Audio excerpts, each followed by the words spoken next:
হিংসার ডিজিটাল রূপ হলো পোস্টে কমেন্ট অ্যান্ড রিয়্যাক্ট না করা। খুব চলছে এখন ফেসবুকে এই পোস্টটা।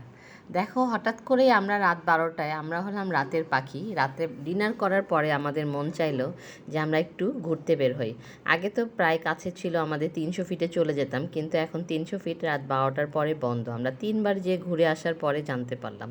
তো চলে যাচ্ছি আমরা মাওয়ার উদ্দেশ্যে, যেহেতু একটাই আমাদের এখন উপায় আছে, এছাড়া আর কোনো উপায় নেই। রাত বেরাতে সব জায়গায় তো যাওয়া যায় না, এখন পরিস্থিতি অত ভালো না।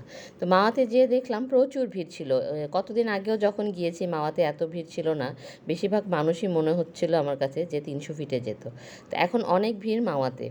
মাওয়াতে গিয়ে রেস্টুরেন্টগুলায় দেখলাম প্রচণ্ড ভিড়, আর আমরা যেহেতু ডিনার করেছি তো আমরা চিন্তা করলাম না, আজকে আর মাছ ভর্তা ভাত খাবো না, যেহেতু খেয়েই ফেলেছি আমরা। তো আমরা চলে গেলাম নদীর ঘাটে, নদীর সাইডটায়। নদীর সাইডটা আসলে যতবারই যাই ততবারই মনে হয় নতুন কিছু দেখছি। এত সুন্দর একটা বাতাস, আমাদের যেই ওয়েদার গরমের মধ্যে, ওখানে যে একেবারে শান্তি নদীর মধ্যে, মন চাচ্ছিল যে আমি নেমেই পড়ি। খুব ভাল লাগছিল নদীর সাইডে দাঁড়িয়ে সুন্দর বাতাসে অনেকক্ষণ তাকিয়ে।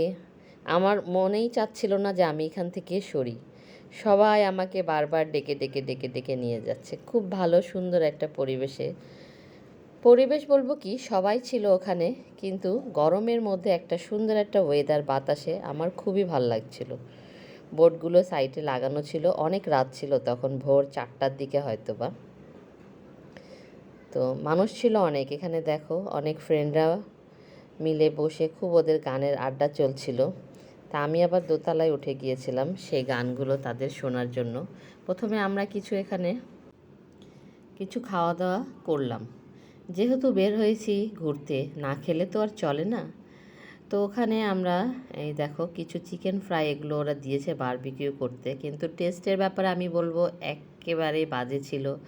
তার সাথে তো সমুদ্রের বালি একেবারে ফ্রি ছিল। সমুদ্রের সাইডে আমরা বসেছিলাম, প্রচুর বালু উঠছিল। তারপরে ওখানে গিয়ে চা না খেলে কি চলে? দেখো, একটা মজার চা নিয়ে বসলাম আমি, আর যে যার মতন যার যেটা মন চাচ্ছিল সেটা খাচ্ছিল। আমার বোন তো চা দিয়ে বিস্কুট ডুবিয়ে ডুবিয়ে খাচ্ছে মাওয়াতে গিয়ে। আমিও সুন্দর এক কাপ চা নিয়ে বসে পড়লাম নির্জন এক সাইডে, কারণ ওখানকার চাগুলো আর মালাই চা তো আমার অনেক অনেক অনেক পছন্দের। এতদিনে যারা আমার ভিডিও দেখেছো তারা অবশ্যই জেনে গেছো, কারণ সব সময় আমি যেখানে যাই আমি একটু চাটা পছন্দ করি, তার মধ্যে যদি হয় মালাই চা তাহলে তার কোনো কথাই নাই। এত সুন্দর একটা পরিবেশে বসে বসে চা খাচ্ছিলাম, মন চাচ্ছিল চাটা নিয়ে আমি নদীর ধারে চলে যাই, নদীর সাইডে বসে বসে খাই, কিন্তু ওইখানে অনেক ভিড় ছিল, মানুষের জন্য ওই সাইডটা বসা যাচ্ছিল না। তা আমার ছেলে পান খেলো, দেখো পান টান খেয়ে আমি আবার একটা সুন্দর জায়গা খুঁজে বের করলাম দোতলার উপরে। ওইখানে আবার মানুষের ভিড় ছিল না, সব মানুষগুলো নিচনে ছিল। দেখো, আমি এখানে সুন্দর দাঁড়িয়ে বাতাস অনুভবটা নিচ্ছি, তারপর তারা যে গান গাচ্ছে সেই গানগুলো শুনছি, অনেকই ভালো লাগছিল।